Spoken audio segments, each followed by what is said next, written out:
La première des choses que le Seigneur te demande, c'est la foi. Or, sans la foi, il est impossible de lui être agréable. Il faut que celui qui s'approche de Dieu croit que Dieu existe et qu'il est le rémunérateur de ceux qui le cherchent. Croire en Dieu et en sa parole est incontournable pour accomplir sa volonté. La deuxième des choses que le Seigneur te demande, c'est la lecture et la méditation de sa parole. Que ce livre de la loi ne s'éloigne point de ta bouche.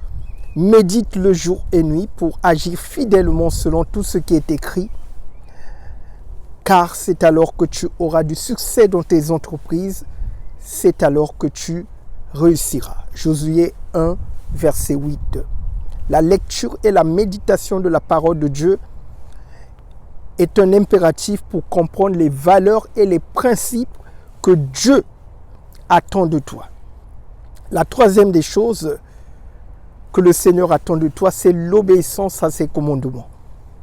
Le Seigneur Jésus-Christ dit dans Jean 14, verset 15, « Si vous m'aimez, gardez mes commandements. » On doit obéir aux commandements du Seigneur, peu importe les sacrifices à faire sur le chemin de notre destinée.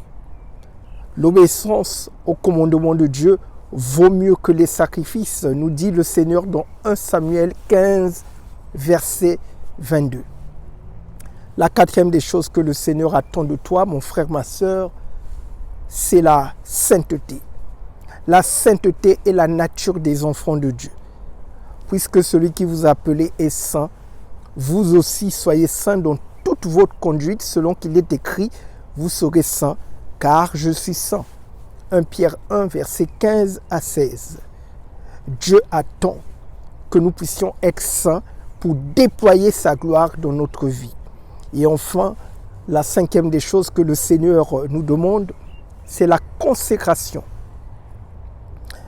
Il est écrit dans Romains 12, verset 1, « Je vous exhorte donc, frères, par les compassions de Dieu, à offrir votre corps comme un sacrifice vivant, saint, agréable à Dieu, ce qui sera de votre part un culte raisonnable. » La consécration est un impératif pour accomplir la volonté de Dieu. On doit offrir chaque aspect de notre vie à Dieu pour faire sa volonté.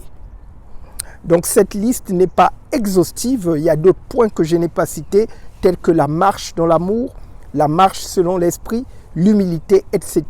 N'hésitez surtout pas à partager cette vidéo massivement, à la liker et à vous abonner. Je vous dis à très bientôt.